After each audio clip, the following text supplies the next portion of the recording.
guys, and today we're gonna be doing a tier list for Lego Ninjago, and I'm making this after season 13 just came out, not officially in the United States but on YouTube. And I was just like, you know what, it'd be pretty cool to make a tier list because I've never done one of these, and I was just like, yeah, so let's begin. Okay, so we're gonna be starting off with the pilot season because that's what started it all off. Well, I think it's either between great or average. I'm just gonna put it average for now because when it came out, it was only really like 2 episodes or like 4. I can't remember. All I know is that I think it was 44 minutes, and it really just was supposed to introduce us to Ninjago, and it never had as many episodes as the other seasons were. So I guess other seasons had more, at least don't have as much potential, I guess, but is what started Ninjago off, and it was pretty cool to see all the ninja meet each other and get their elemental weapons as ninjutsu and get their dragons. So yeah, we're playing that. Next we have season 1 of Lego Ninjago, which is Rise of the Snakes, and this one I'm gonna put in great because this is the first season of Lego Ninjago, and it's what brought everybody into this series. Well, for me, it was the pilot, but we didn't know we were getting a season after that until this came out. I was around like 5, or I was really around 6 years old when the season 1 came out, so it's very nostalgic for me. And there's also the introduction of the Green Ninja, which added a lot more hype to it, because you were trying to guess who would become the Green Ninja. Then you eventually found out it would be Lloyd, and then there's also the finale against the Great Devourer, which is one of my favorite episodes back then. And just a really good way to kick off Ninjago. Now we're going on to season 2, which is either called the Green Ninja or Legacy of the Green Ninja. It's either between great or average. Most people might put in average, or maybe like just average, I think, because of the first half of the season being like the filler episodes are really bad, or the second half of the season not be as fun. I'm gonna put it in great because the finale, first of all, is my favorite episode of all time for Lego Ninjago. It has the Destined Battle. Even though people said it's not between Garmadon and Lloyd, it still is, because that's Garmadon's body technically the Overlord is using, but he just like possessed it even more. And so it's the final epic battle. We also get to see Lloyd at the end unlock his true potential, unlock gold power, which is really something, which is really cool. And we get to see more of that in season 3, which I'll be talking on it in a minute now. But the first half, well, I mean, I like the episode where the golden weapon got destroyed, because that episode, it just made it like the ninja. I feel like it made them feel more. No, sorry, I'm thinking wrong. I mean, when the mega weapon got destroyed, because I don't know what it did to the timeline, because technically the ninjas had it back in time, but if they were never like created, it's really confusing. But that episode to me was just really fascinating, because now Garmadon has nothing else, and then it sets up the whole Dark Island thing. But the filler episodes, like the Pirates vs. Ninja, wasn't that bad, and the evil clones of the ninja, that wasn't really that good. But I feel like the second half, where they got their elemental kimonos and their elemental swords and powers from there, it really just carried this season. And so now we're going to be ranking season 3. I thought this season, I might have to do something at the end, but I thought the season was in the great, even though people don't really like it that much because of its length and his whole like digital overlord and his technology. I thought that it was really cool to see the Overlord come back, because it was hinted at the end that the Overlord could come back, and we got to see that right away. And I liked also how he is not able in the physical world, and like how he's just being tortured by that constantly. I also like how the fact that like when the ninja went into the Digiverse season 3 episode 5, that final battle was really cool. Yet, yeah, it was really cool when all the ninjas became gold. I wish those suits were in sets, but alas, they're not. And the final episode, episode 8, the Titanium Ninja, that is one of my favorite episodes of all time, probably my second. And we get to see Zane sacrifice himself, which is probably, well, it is the saddest moment, or one of the basically top 2 saddest moments ever in Ninjago history. And it's just like really cool because we see that Lego, well, the people behind Lego Ninjago are like serious enough to like kill off one of their main characters. This also started something really nice for season 4, which is Tournament of Elements, which will be ranking right now. So Tournament of Elements, it was actually, but the one downside to season 3 was like some of the episodes could be lackluster. I may have gotten bored at that time sometimes, so I'm gonna put that in the average. It's between average and great, I just can't decide right now. Now we're getting to season 4. This is either the amazing or great. I'm putting great for right now. This season was just really nice because we found out there are other elemental masters other than the full ninja. And it's just after the ninja also received elemental powers as well. And then there's the whole story behind of what Chen was secretly doing. And then we also found out that Zane was still alive, which just probably pulled in a bunch of more people into the series now. And it was so cool to see the ninja battle other people, elemental masters, and the battle between Jay and Cole was really nice. And I like the way how they teamed up against Chen. But then Cole sacrificed himself basically. He didn't die or anything, but yeah. And then the ending where we see Garmadon just sacrifice himself going to the Cursed Realm. It was sad in a way for Lloyd. And that episode is really cool. There's also there's also the fact that all the ninja and elemental masters were able to unlock their dragons, which was really cool as well. And I like that, because I like dragons a lot, and when I found out Jay could have a dragon, he's my favorite character by the way. That was just really amazing to me. So yeah, this season was just enjoyment, and this is one of the seasons this is probably the only season I've ever been able to watch just one day straight because of how interesting it is. So this is going to be first amazing. Now the next 2 seasons, okay, let's just start like this. The next season now is season 5, Possession. This goes into amazing category as well. These are like, by the way, this rating is like my personal opinion. I don't think there's anything that's gonna go disappointing or really bad, honestly, but okay. So season 5, Possession. Well, this season I think is really good, even though personally I feel like it's really good. When it comes to head, I don't know what to talk about. I mean, there's the introduction of more realms, which was really cool to me. But then I didn't like the fact that Lego Team was in there, because that should be way separate. And then, yeah. Anyways, Moro was an interesting character. I liked his origin story about how he was the master of wind.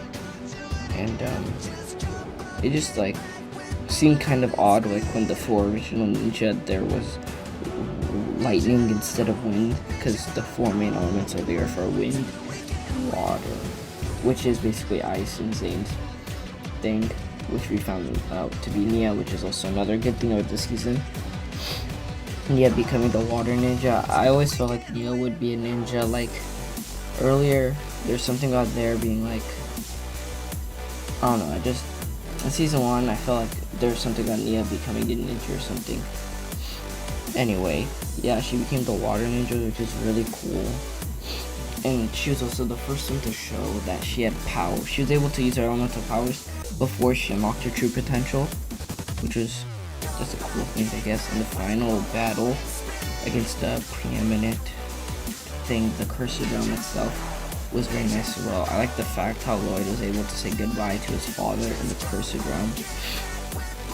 But the middle of the season, there's also the part where Cole became a ghost, and I don't know, it just seemed to make Cole like not as much like all the other characters for some reason. Oops. Like making him like become a ghost and stuff, which gets resolved in Day Departed, but I don't know, yeah. There's also where you go to the other realm called where there's the Sword of Sanctuary. I forgot what it's called. Cloud Kingdom, yeah. That episode was pretty cool, but I didn't like the fact how they like did a deal with Moro and stuff, but oh well. Yeah, overall this season I thought, even though it might not sound like it's one of the good ones, it's just very intriguing to me, and the deep stone suits look really, really nice. I forgot about this. The elemental kimonos in season 2 are probably the best suits in my opinion, and the ZX suits are really nice in season 1. Season 3 suits are not as good. The pilot suits are really just like plain, but that's what makes them so good. And the Zukin suits in season 4, I like them, and the deep stone suits, I like them all, just the black and with the ninja's color. Especially Zane's, just the black and white makes it really nice. And yeah, I don't think there's anything else I can talk about for season 5, so now let's move on to season 6, which is personally probably my favorite season of all time, Skybound, which goes up at the amazing. So this season is like probably the season I've been waiting for all my Ninjago life, because it's where we get to see Jay be a main character, which is, he's my favorite ninja, so you know, it's very nice to see that your favorite ninja gets to have a lead role, because pilot season it was Kai, first season it was Lloyd, second season it was still Lloyd, third season was Zay, fourth season it was like Kai-ish / Lloyd, and it was basically Kai, and yeah, fifth season was Lloyd, and now we get to see Jay. And at the beginning, also, the theme song remix is really nice. The other ones aren't, I wouldn't say as good as season 6's, but I'll talk about a little bit that later. But yeah. So at the beginning, when we found out there's a thing called a Jin, and we get to see Nauticon as a character, it's really cool, because you get to see its personality and what's he like. And there's also the whole Jay and Nia arc, like this love story thing, which I really liked, because, you know, Jay being my favorite character, and I always thought Jay and Nia would go together, never with Cole or anything. And I also like the fact how the theme song, like the way that the characters were introduced were the way that they disappeared. And it just seemed cool to see Jay step up into a leadership position when all of the ninja were gone, including Mia. Excuse me. Anyways, yeah, it was really cool to see Jay in a leadership position, because you got to see like this other side of him that we rarely ever get to see, like his more serious side. And then the final episode where Nia gets hit by the Tiger Widow Venom also has Nauticon. I thought most people did not like it, because it's like, well, this is a waste of time, why did this ever happen, what the heck? But I thought it was really cool, because only Jay and Nia get to remember it, and it's just like their like special memory. I didn't really have any issue with it at all, because I feel like what else could they do? Because it kind of like resolves some issues, like what else are they going to do with the other characters in the future seasons, because you know the Lego's future set waves, they can't have reoccurring characters that aren't like the main characters, so yeah. Anyway, this is probably my favorite season of all time, because Jay sets up into leadership position, and we get to see a side of him we basically never ever get to see. And yeah, and now we're going to Hands of Time. This one is very controversial because people are like disappointing. Yeah, I'm gonna put in the average because people like average. When I rewatched it earlier, I hadn't watched it in a long time, but when I rewatched it, it was was, yeah, really average, because some episodes it'd be like the beginning started off really nice with the introduction of Acronix. It was really cool to see him and the Time Blade, which is something we never seen. Another, which was really cool, but then some episodes I feel like it might have been a little bit slow. And then there's also the fact that we found out that Kai and Nia's parents are still alive, which is very interesting. And also the main characters are Kai and Nia. The Vermilion Warriors I did not really like at all. I don't know, it's just, I feel like we've seen enough Serpentine, and the Serpentine before were really cool in season 1, and in the Anaconda in season 4 were really cool. I mean, I didn't really like the Anaconda, but I liked them better than the Vermilion Warriors, because they didn't really seem snake enough, like, even though they're made out of snakes. And they're like, because like all the other snakes from like the season 1 had like specific like shapes, snake head shapes, while the other ones just had like the classic Lego brick head. So I didn't really like the Vermilion Warriors that much. I found the time Tims interesting, but like I just didn't like the fact how like the ending, they just left like you don't ever know what happens to them, and you don't know how Sensei Wu ends up as a baby. Well, we do know how he ends up as a baby, but how like they find him in season 8, which is something we'll talk about in a little bit.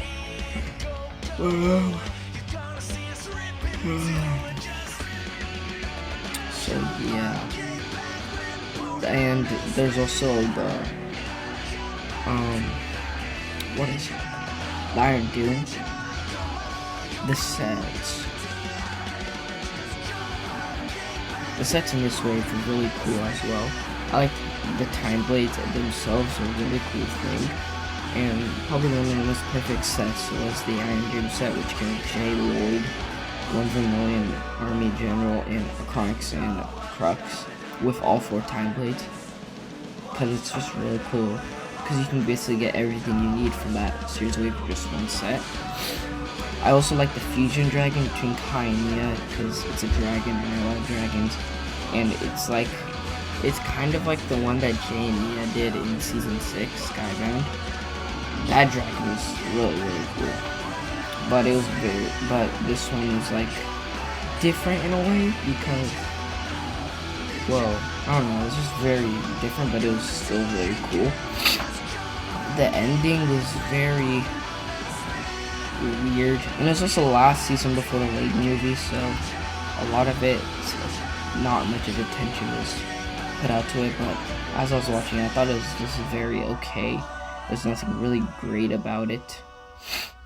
And the finale was really, I like the finale, where we get to see Nia and Kai fight, and as Maya and Ray with young Sensei Wu and Garmadon. I really like young Garmadon. I wish we could explore his characters more often, but it was cool to see that. And we also get to see, we also get to see more of the other elemental masters, like Jay's mother.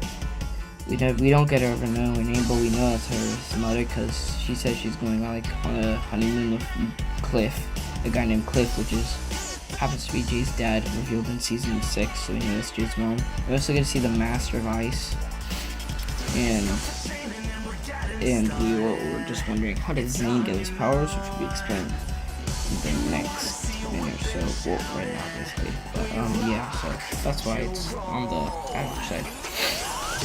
Now we're going to be rating Sons of Garmadon, which I thought was, as you can see, this,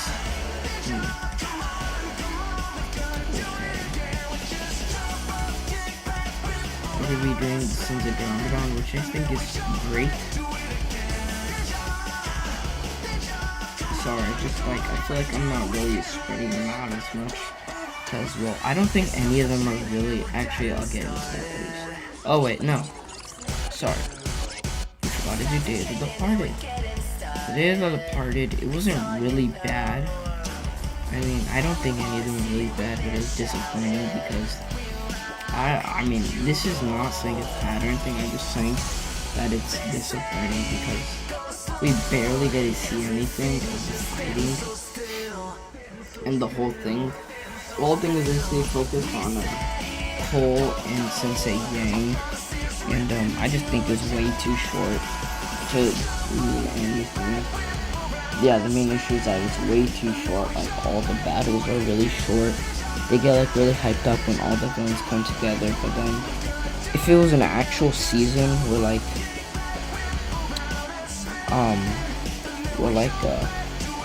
if it was an actual season, like if like all the villains are still planning together and they're like I don't know how to say this, but then they come together at the beginning, but then they all get banished at the end. That would have been nice. But it was meant to be a special.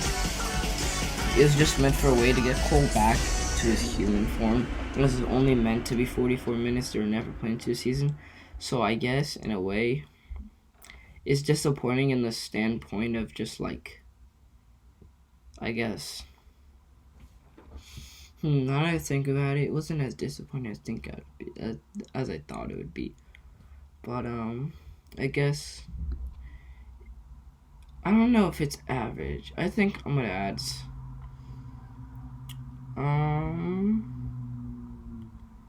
I think.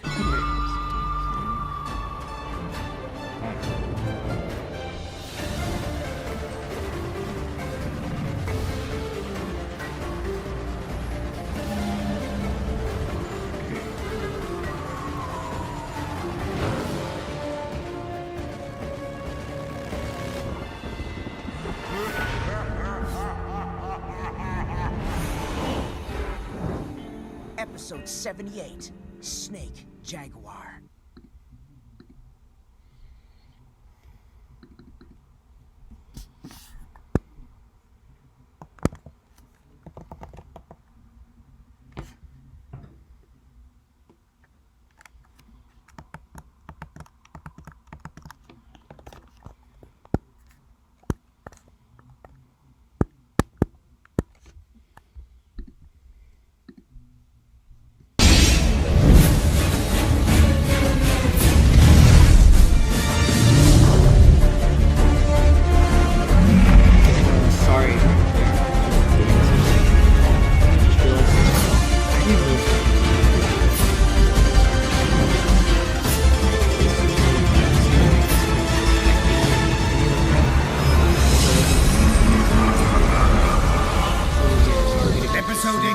Which I thought was one of the great ones. It was the first season after the Lego Ninjago movie came out, and when I first saw they redesigned everything, I hated it. I mean, I still don't really like it that much. I never liked the ninja masks, the way that they're two-pieced, well, in the Lego sets, but in general, I never liked the way they looked, and I was so glad after Hunted that they stopped doing that. And, but aside from that, the stories, it got pretty dark sometimes. At the beginning, where we learned about how they're Oni masks, and then, like, also like, wait, what is an Oni? And then we learned how the first Ninjutsu master was made from the Oni and the dragon. That was really cool and really interesting to me as being a huge dragon fan. And then we learned there's a realm of Oni and dragon. That's what basically brought this really nice. Then there's also the fact that they're trying to resurrect Underdog, which is probably the greatest Lego Ninjago villain of all time. And that story is just really captivating. And then there's also the mystery of who is the quiet one. And then we found out it's Harumi. I was really not expecting that. And then there's also these memories with Master-Ru, because all the ninja they're still looking for Master-Ru. I think maybe like a year after Hint of Time or something like that. And then we also get to learn how there's this one person that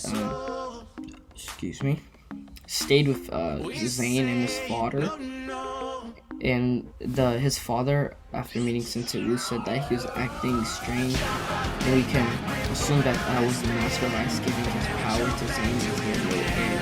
Not heir, but no child. And that was really cool, gave us in the back of Zane. And I also liked, I didn't really like the bike game, the Sons of Dawn game, because the minifigures, I just never liked the design, because I feel like blue and pink, they're a nice color together. It just doesn't seem like something like a group called the Sons of Garmadon would means color would be. But I liked, I did never like Ultraviolet and Kilo were okay, but Harumi was a really good character. Like, I liked the way her character played out, and then when we found out Garmadon was really resurrected, that was just truly frightening. Because they're like, how are they going to defeat him? And then at the end of the season, when we find out, well, when Lloyd and the others, like Lloyd and Nia, think that the ninja dead, then when I found out that they were going to land at the end of the dragon, I was just like so excited for season 1. I just could not believe what was actually happening. And that got me really hyped up for season 9, which is Haunted, which will be reviewing now. So this season is also really fun. So I'll decide to this season is just like,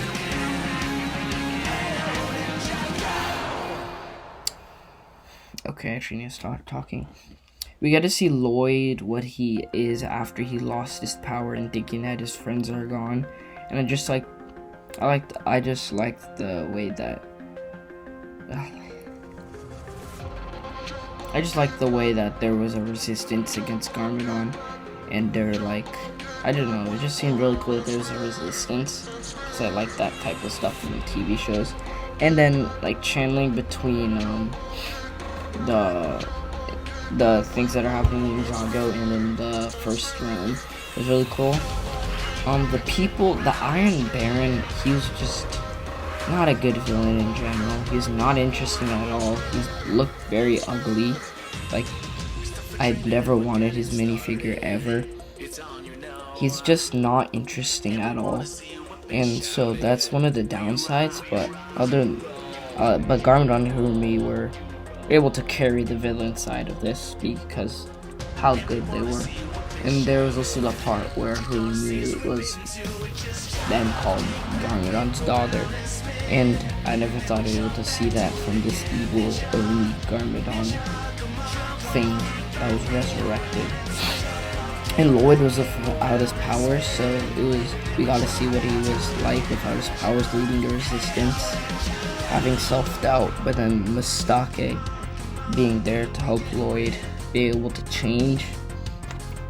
And there's also the interesting thing when we learned that Mistake was an Oni, and I just found out like a few days ago that she actually died in the episode, which was really sad and surprising, because, you know, kids' TV show. Anyway, that was also the first time we ever looked at an Oni. When you look more closer to it, her body print, we could see she had like the same like skeleton thing Lord Garmadon had. Well, he has it right now, but it's his original body when he was banished to the skull. What's that realm called? I forgot. Anyway, it just shows us that when Lord Garmadon was banished originally, he was probably with the blood of the Great Devourers, probably unleashing more of his Oni side, of his Oni blood that he had in him. And when I learned that, it was just pretty cool. Well, not learned, but you can assume that. Firstborn was very interesting because the dragons in the realm were very interesting. Firstborn because she was the mother of all dragons, and I learned that she had every elemental power. It was just because that was the one key things I forgot, because I haven't watched that season in a while. But it was very cool, and I remembered it, and I just wanted to have that dragon as a set ever since. And seeing Jay being all crazy and like mellow about it, that wasn't really him. I didn't like that, but when he got back to normal, it was really cool. Then there was Wu growing up too. I like to see Wu going from a child to a teenager, then back to his regular self. That was really cool to see, and seeing the ninja teaching him the lessons that he had taught him in the original first place, that was cool to see. And then for the finale, well, for the Hunted finale, I guess when Iron Baron gets, like, whatever happened to him, he gets, like, not burned, but, like, turned into, like, a stone or something. He's trapped in there probably forever. And then we get to see Master Wu in the full like dragon, which is super cool. We get to see this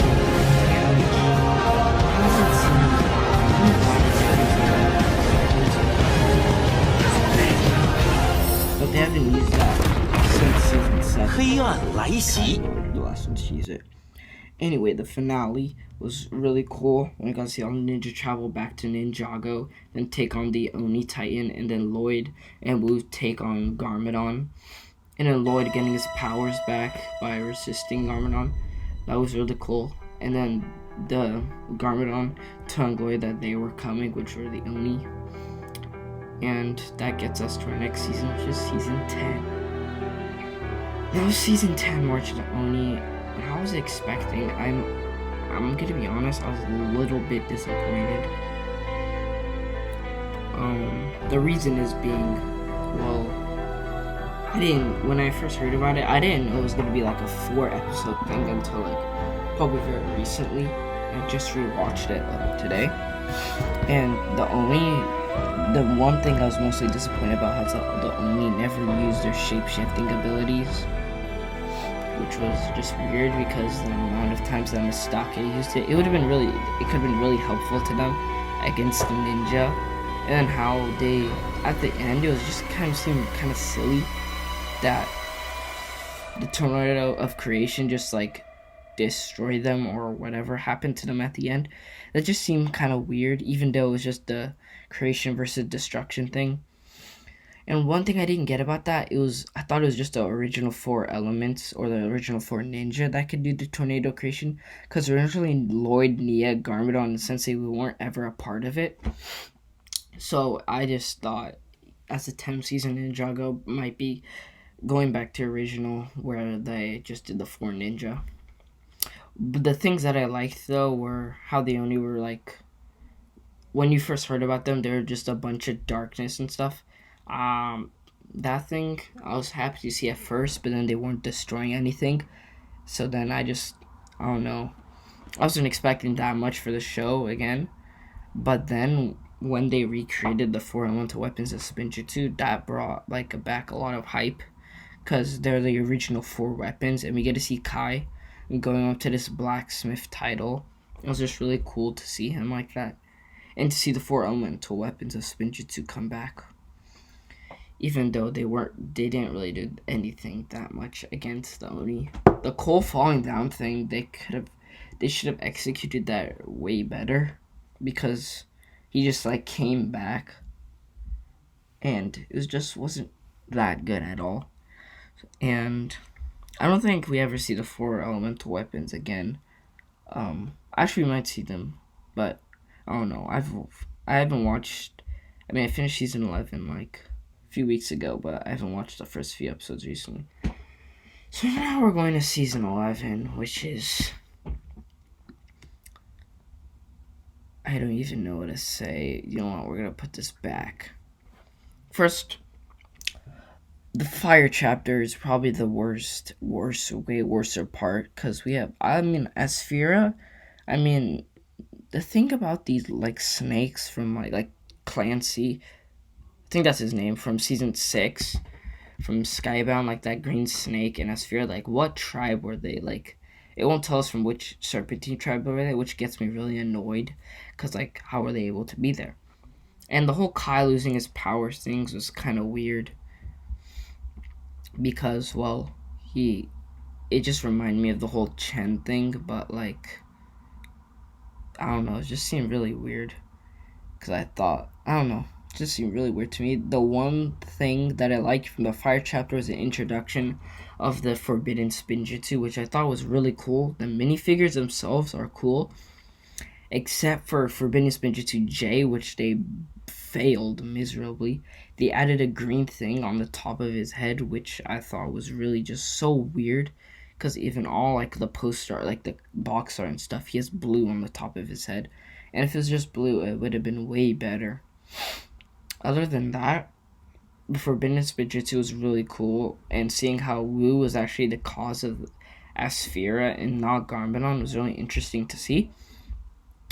And there's also the end of the fire chapter when Zane sacrifices himself by throwing himself in and getting cursed to the Never Realm, I think it's called. I haven't watched this season in a little bit, so sorry if I get some things wrong. But the filler episodes are really, really bad.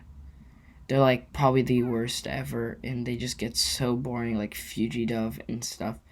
That just really bringed it down. But the second chapter, the ice chapter, really brought it back up. Cause we all thought that Zane was still thought that Zane was trapped under the Ice Emperor, but then when we learned that he isn't, that he is the Ice Emperor, that was just really crazy. And then we see the backstory of how he became the Ice Emperor, which I've actually liked that. And it was Vex, the same guy who's causing all the problems.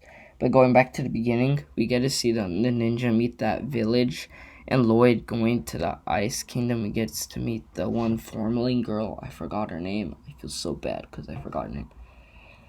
Anyway, we get to see Lloyd and her like make a connection, journeying through the Ice Kingdom. It was okay to watch. I was more interested on the part of where the other ninja were back at the village and Kai was struggling to get his powers, and then he did get his powers back.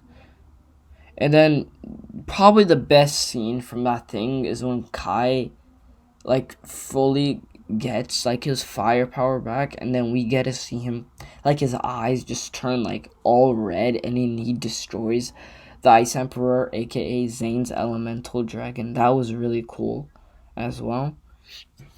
And the ending, I thought it was like a bit emotional, but like the music, like I felt like it was trying to be emotional, but then like right when it was just like it tried to be emotional, it kind of was, but it wasn't at the same time, if you know what I mean. But one of the things I did not like about is when Master was using his traveler's tea and he was trying to get to the other realms, to the Never Realm. But then we saw that there was the preeminent, the Cursed Realm, which I thought was so, because Nia destroyed it in the 5th season, and it's just a plot hole right there. So I'm gonna put the Ice chapter. Ice chapter. Well, even though it's not it, because I'm trying to get a new image right now. I'm going to put in the Ice chapter as average, and the Fire chapter is disappointing. Now I get to Prime Empire, which I thought was... Actually, it's pretty great. Oh, shoot. Prime Empire, first of all, we get to see Jay, I guess, is the main character, kind of. Why can't you just go in the front? Yeah, so Jay was basically the main character as he's being, like, the king of video games. It was pretty interesting, too, because I was trying to figure out who was Unagami. Then we found out it was the actual video game. What else? There's also when Zane and Pixel were investigating. That was pretty funny. And the finale wasn't as good as I thought it would be. It was just the creator of the game talking to Unagami and then him turning into a kid, which is kind of weird. But I didn't really like it that well. And other things I didn't really like is that the set Zane were none of them except for the pink Zane, which is probably the best Zane character, obviously. He wasn't in any of them because he cannot go inside the game. So he was not in any of the sets, which is really, really not cool. But I like the Prime Empire suits as well. And this is also... No. Sorry, my bad. But, yeah, Prime Empire is really... Actually, it's going to go on the average. It wasn't that great, but it was still way better than Forbidden Spinjitzu, and it brought Ninjago back. Well, it gave Ninjago life again. So, now we're going to Master of the Mountain, which, in my opinion, great season. Not amazing, but really, really good. Which, okay. First off, we get to see, this is a cold season, which... all Cole, every character has basically gone a season except for Cole at this point. And so now we're seeing that Cole actually gets a season, which is really cool.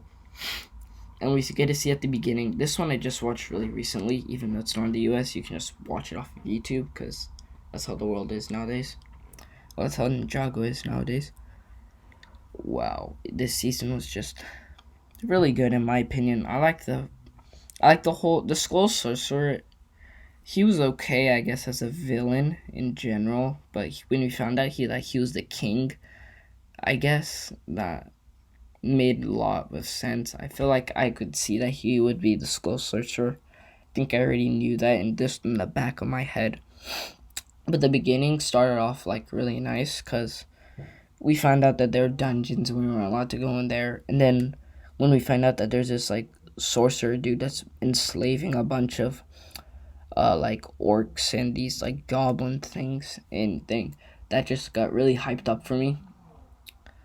And the middle of the season I guess was okay, but it was just like how they're venturing through the dungeons and how eventually all get their suits, which is a nice thing because you gotta learn how the ninjas are able to get suits instead of just randomly having them, which is a big thing Ninjago has done. But anyway,